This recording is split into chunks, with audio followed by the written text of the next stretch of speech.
What would you do if you were told that you had a brain tumor that would eventually lead to blindness? That is what Vijay Dilip had to ask herself. While it seemed natural to want to give up, this unexpected circumstance propelled Vijay to reshape her career to help the blind and dyslexic. Although surgery was successful in saving Vijay's eyesight, her heart was forever changed. Vijay Dilip left her first successful career as an accountant to pioneer the availability of assistive technology for the print disabled in foreign countries. Please welcome International Program Manager of Bookshare International, Vijay Dilip. Vijay, I want to thank you so much for being here today and sharing your knowledge and your experience with our audience. And I wanted to start out with getting a little bit of background on you.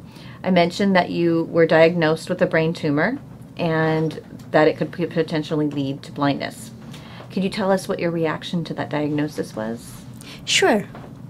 It's interesting, when I was diagnosed with this brain tumor, I had no idea that it was close to my optic nerve or what it meant. I'm really glad I did not know much about it because I'm one of those analytical people. Had I known, I would have researched it to death and gone for like 5 different opinions and confused myself and everyone around me. So it was a tumor, and the doctors at Stanford called me in and they said, well, it is right on top of your optic nerve, so we will have to, it's actually below my optic nerve, we will have to do a surgery, and that's about it. So not much, I wasn't too worried or too scared at that point. Much of my worry came after the surgery, which is kind of interesting. Why was it after surgery that you were scared? Because once the surgery was done, I came home and I was able to do more research into what exactly was a brain tumor and where it was. And lo and behold, I found out everything about how it could have affected my vision had I not been, had they not taken me into surgery right away. And it could have grown and affected my vision because it was right below my optic nerve. Though I did have a little bit of blurred vision, it didn't really affect my eyesight as much when the tumor was in there. But what could have been was something that really scared me, and that was not something I was prepared for. There was a time when you did have to deal with the idea of a potential blindness. Can you tell me what that experience taught you? It was scary for someone who's always had vision. The thought that you may not have vision is a scary thought because it is not something you're used to. The idea of having to learn Braille, the idea of having to navigate yourself around the world with no vision, the idea of, more importantly for me, it was the idea that I have to depend on others. Of course, at that point I had no idea of many people who are visually impaired but totally independent. For me, it was the fact that I had to depend on my husband or my children, my family. That was something that was very scary, and that was something which propelled me to go ahead and do whatever I'm doing right now. Good. What motivated you to leave your successful career?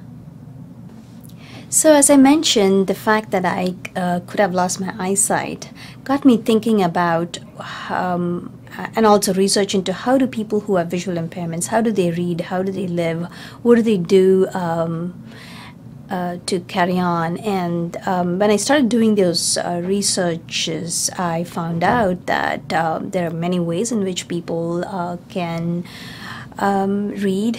There's Braille, there is e-books, digital books, there are text-to-speech technologies. I learned a whole lot about adaptive technology that I was not even aware existed. And that motivated me to look at how people read in different parts of the world. I wanted to find out, is it the same thing? Because I'm from India, it made me think, okay, let me find out what people in India do, let me find out what people in the United States do, and compare, contrast. And I just spent a whole lot of time researching just to understand what is out there, how do people read, and wanted to see if I could make a difference in the lives of people, because I was really thankful that my eyesight was spared.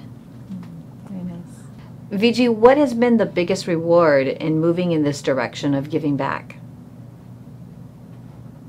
My biggest reward has been the ability, the fact that I was able to come in contact with many people who are doing something similar.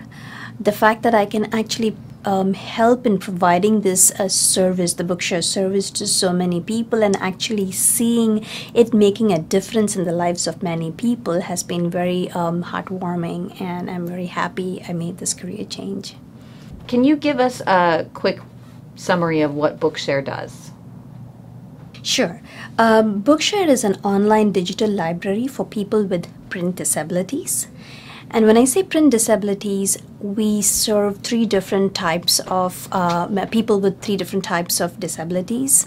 One, we serve people with visual impairments, so anyone who has who is blind, who has low vision, who has retina pigmentosa, or any form of visual impairment. Two, we serve people with learning disabilities such as severe dyslexia. And thirdly, we serve people who have motor disability, anyone who has who's not able to hold a book or turn the pages of a book. We serve them as well. So it is an online digital library that serves people with print disabilities. So what are the formats that the books can come in? The books are in two separate formats. They are in one format is called DAISY, which is an acronym DAISY, which stands for Digitally Accessible Information Systems. And the other format is the Braille Ready format. So we offer books in two different formats. And the way it works is the books are available online, and the person would be, the member would be able to download the tools from our website, the reading tools. And using the reading tools, they'll be able to download the book and take a listen to the book. So the book would be read out to them by the text-to-speech software, and they can listen to the book. So if someone is visually impaired, they can just listen to the book. If someone has a motor disability or someone who has a learning disability, they can actually see and listen at the same time. And you can learn a lot about the DAISY format from daisy.org, but it's a very neat way in which you can read a book. It highlights the words as you go, so someone with a learning disability might find it easier when they are processing the book both through their eyes as well as through their ears, and it highlights the book and reads at the same time, so you can follow the book. And it's also a neat thing about these DAISY books is that you can highlight it, you can make bookmarks, you can make notes, you can make you can jump pages, you can go forward, you can go backwards. So for example, in a book on a CD, you cannot jump pages, or you cannot say go to page number 22, whereas you can do this with this DAISY format. And you can also make notes, just like someone who is able to highlight a book or make notes on the margin saying talk to the teacher tomorrow or something like that. They can do exactly that in a digital book, and that is what really makes these books awesome. From your perspective, what do you think is the biggest obstacle for those with print disabilities to become economically and socially independent? The biggest obstacle that people with visual impairments face is the non-availability or the inability to continue with their education, the non-availability of books in an accessible format so that they can continue their education and go on and get a degree, get jobs, because everything is dependent on education. So their biggest obstacle is not being able to find the books, not being able to study further, get a degree, go get a job. That's one of the biggest things. And once we're able to provide them with that, we provide them with education, we provide them with a solid foundation, which provides them the ability to become economically and socially independent. As the Bookshare International's program manager, what are the statistics between people in the U.S. and those in developing countries that have access to this technology? If you looked at the statistics, unfortunately, you don't get good statistics from the developing part of the world. But from what little I know that less than 5% of the books are in an accessible format, even in the developed world. So when you looked at the, if you look at the developing world, you'll find that there's less than 1% of the books that is available in an accessible format. So that is a huge difference that prevents people from getting an education. As Bookshare International's program manager, what are your top 3 goals in your work? I guess my first goal is to be able to reach out to every person with a print disability in every part of the world, to be able to offer this service to each one of them. And secondly, to be able to provide them with the books that they want to read. Oftentimes you'll find that there are a lot of books in ebook format, books produced in the United States, books published in the United States, books in English. Whereas if you go into the countries in Asia and Africa and some parts of Europe, you will not find any of these books in their local languages or the books that they want to read. So that's my second goal. And the third goal is to be able to provide them the ability to read the books, even if it is, for example, if it is a map. We have a tough time trying to make the map available to people with print disabilities. So we want a situation where we have people describing the map or describing the graph, so that the people with print disabilities get the entire picture. They're able to picture what might have been in the book. So those are the top 3 goals at this point. Very good. I know ebooks are a very popular format for people to get information online. If there was an ebook that someone with a print disability wanted to access, is that something you could do for them? Absolutely. So the way we work, we have been working with publishers, and the publishers give us e-files. So we are able to take the e-files and provide them in the DAISY format to people with visual impairments. So anyone who wants to read an ebook and knows about a certain ebook that they want to read can approach us, and if we already have it in our library, we'll be able to offer it to them. Otherwise, sometimes we do provide people with the books that they want to read by getting a copy of the book and chopping and scanning and making it available on our website. If someone wanted to start using the services of Bookshare, how would they do that? The first thing, I guess, would be to get in touch with us to become a member. And anyone in the United States who is a student gets a free membership through the office. We were given a grant by the Office of Special Education. So through that grant, we are able to provide free memberships to any student in the United States. Anyone outside of the United States can get in touch with us, and we will be able to set them up with a membership. The membership fee is a nominal amount, and it varies from country to country depending upon their ability to pay. Is there a fee for someone to join Bookshare? In the United States, it is a one-time fee of $25 for registration and an annual subscription of $50 for anyone who's not a student, for adults, basically. In other countries, it's, as I mentioned, varying amounts depending upon the per capita income in the country. So they could access as many books as they want? Yes, as many books as they want. And then we actually have 2 different types of memberships.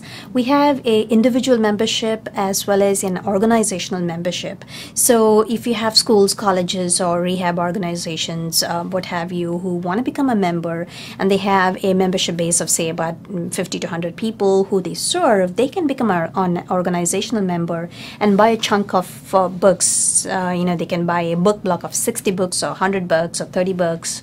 They buy a book block, and then they would, the librarian at the organization or a contact person at the organization would download the book on behalf of the member and then give it to the member. Vijay, could you tell us any stories about the recipients who have benefited from your work? Yeah, I think there are a couple that come to my mind. This was actually in India. So one of the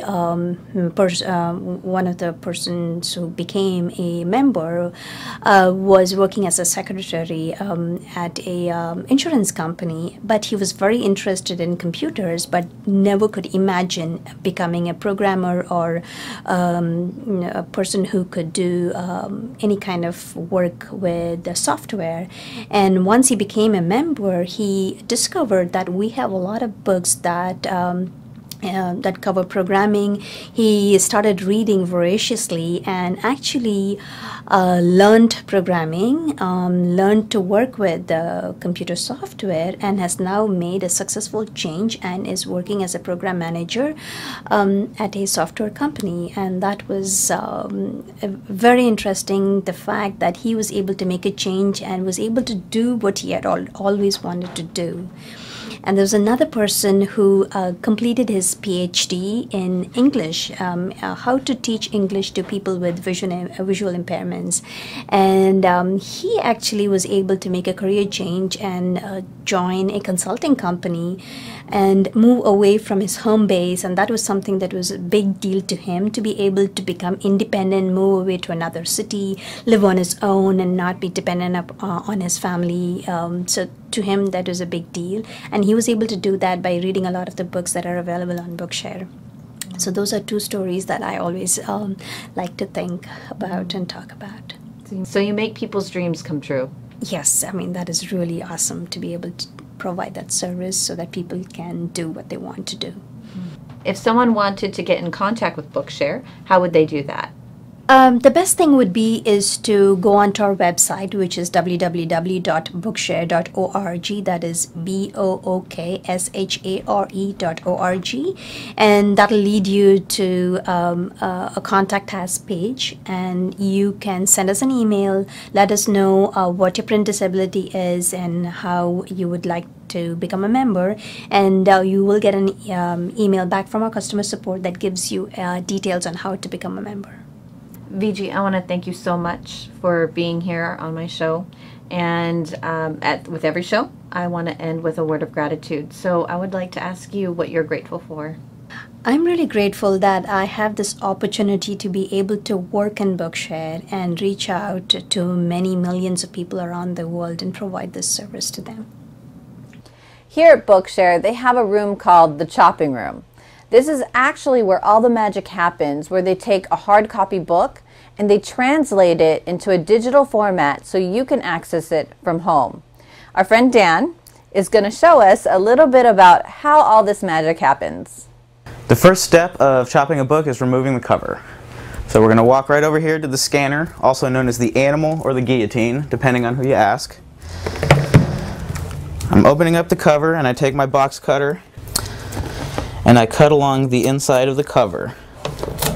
The reason for removing the cover, there are two reasons. One is to save the blade, because cutting through the cover is a lot harder than cutting through the paper.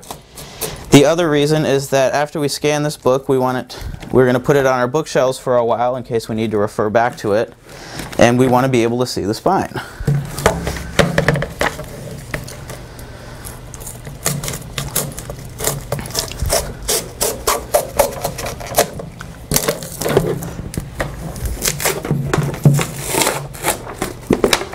Cover goes up top, and the pages get lined up right in here. We turn this crank to line it up. We turn the top crank to press the pages down. The blade won't drop without the safety lid down, so I don't hurt myself. I have a button on one side and a button on the other side. I need to push and hold them both. And when I do, the blade's going to come down.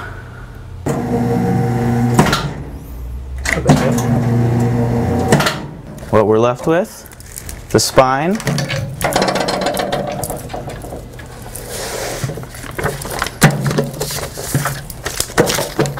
and a stack of pages. After chopping, the next step is to scan. So we're going to put these chopped pages into the feeder tray of our high-speed scanner.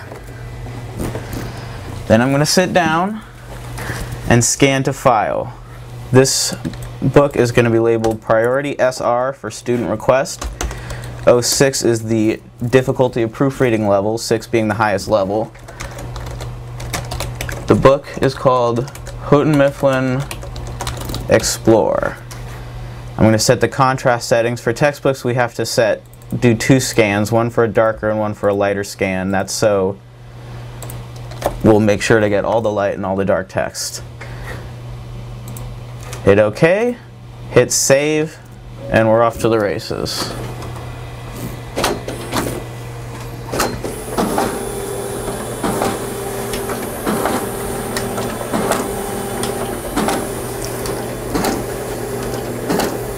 If we have a regular novel on regular paper, that book can be scanned in about a minute or 2 without anyone even looking at it. Textbooks are a little more difficult, and that's because the pages are both more difficult to feed through the scanner and more difficult for the scanner to read. That's why we do 2 contrast settings. That's why I'm scanning at a lower speed than I would for a normal novel type of book most people would buy and read. And that's why I'm sitting here making sure that the pages scan one at a time. This is a very good scanner in that if 2 pages do go through, it'll stop. Even wafer thin pages, it'll catch a double feed. But I want to do it like this so I don't have to keep stopping it and starting it again. So what happens to the thousands of books that are made into digital format? Dan, can you tell us what happens? Well, after the books are scanned, we have to keep them for a little while. During the proofreading process, we may need to refer back to them if the scan didn't come out as clearly as we would have liked. Once the book actually enters our collection, we don't need the physical book anymore. So rather than just throw them away, we want to get as much use out of them as possible. So many of the books will be boxed up and shipped to libraries overseas in developing countries. Those libraries desperately need books to add to their collections, so they will rebind the books and add them to their physical collections. Thank you so much for joining us. We are committed to bringing you information that can help you move forward in life. We want you to live fully and freely and be unstoppable. Bookshare International is a resource that can help you move forward and truly live the life that you desire.